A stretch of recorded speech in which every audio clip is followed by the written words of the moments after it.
साम्राज्य न्यूज, सामान्यांचा असामान्य आवाज। पंढरपुरातील आषाढी वारीचा अनुभव हा माझ्या जीवनातील अविस्मरणीय क्षण आहे, अशी प्रतिक्रिया जिल्हा परिषदेचे मुख्य कार्यकारी अधिकारी कुलदीप जंगम यांनी बुधवारी पत्रकारांशी बोलताना दिली। आषाढी वारीचा महत्त्वपूर्ण सोहळा पार पडल्यानंतर जिल्हा परिषदेचे मुख्य कार्यकारी अधिकारी कुलदीप जंगम यांनी पत्रकारांशी संवाद साधला। यंदा आषाढी वारीसाठी 25 लाखाची गर्दी होणार असा अंदाज बांधून प्रशासन तयारीला लागले होते।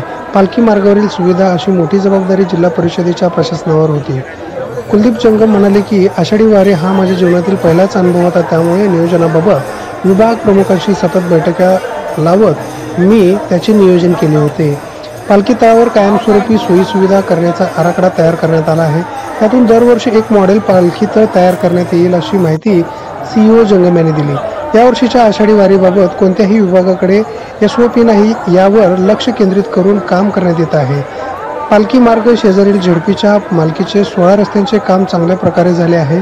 सर्वांनी दिलेल्या जबाबदारी व्यवस्थितपणे पार पाडली, त्यामुळे आषाढी वारी सोहळा यशस्वी करण्याचे संपूर्ण श्रेय टीम वर्कला आहे, असे जंगम यांनी नमूद केले।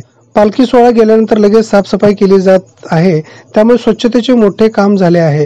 आषाढी वारी सोहळ्यासाठी सर्व सुविधांसाठी शासनाने मोठ्या प्रमाणावर निधी उपलब्ध केला।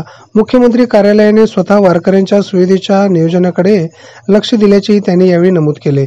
या प्रसंगी ज्या कर्मचाऱ्यांनी यासाठी काम केले त्यांचे योगदान मोठे आहे। ग्रामसेवकांची यात मोठी भूमिका आहे, त्यामुळे आषाढी वारी चांगली सेवा देणाऱ्या कर्मचाऱ्यांच्या पालकमंत्र्यांच्या हस्ते सन्मान करण्याचा मानस असल्याचेही CEO जंगम यांनी सांगितले।